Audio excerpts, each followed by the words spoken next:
Hindi makapaniwala ang mga Koreano sa ginawa ni Renz Abando, block party, buwis buhay na pagdepensa.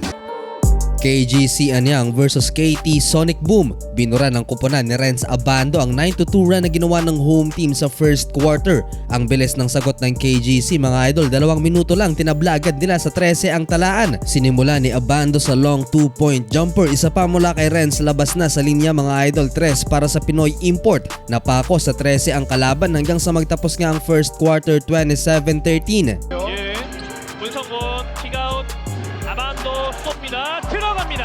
그죠? 코너 아반도 잡고 쏩니다. 깨끗합니다. 석점. Ang KT Sonic Boom mga idol ang bagong team ni Lester Prosper na import naman ng Terra Firma Jeep sa PBA. Sayang lang at hindi agad na clear si Prosper kaya hindi siya naglaro kontra KGC. Second quarter, isa pang 3 ang naitala ni Abando mga idol at transition block shot. Inabot pa niya yung 3 na yon ng kalaban. 빠르게 앞쪽으로 던집니다. 김영환 뜁니다. 와이드 오픈 40로 블록샷 아반도. 6-minute mark, binangko ang NCAA MVP at dito nag-run ng Sonic Boom mga idol hanggang sa natapyas nga nila ang lead ng KGC sa dalawa, 44-42 sa pagtatapos ng first 2 quarters. 8 points na so far for Renz Abando. Idagdag ko na rin mga idol si RJ Abariento sa nag-iisang Pinoy import na maglalaro sa KBL All-Star. Sumabit sa pang 24 na pwesto sa botohan si RJ. Solid naman kasi talaga ang nilalaro nito ngayon sa KBL.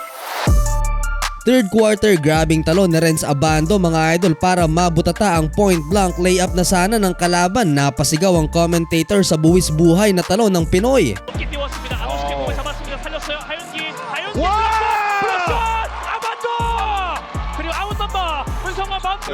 이것도 또 하용 Solid ng depensa ni Renz, medyo may kamalasan lang sa shot attempts ng KGC kaya hindi nila magawang palubuhin sa double digits ang lead nila kontra KT Sonic Boom. Malakas din kasi yung import nila mga idol, 64-58 end of third quarter. 2 points lang sa quarter na ito si Renz Abando.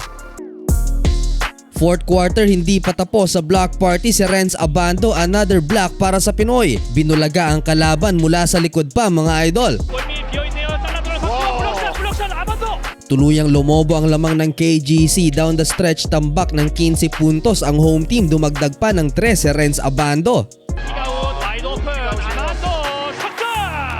지금도 양희종의 미스매치가 일어나자 Babad na babad ang Ilocano Pride. Last 2 minutes na lang mga idol, gumawa pa ng highlight si Renz, another block shot.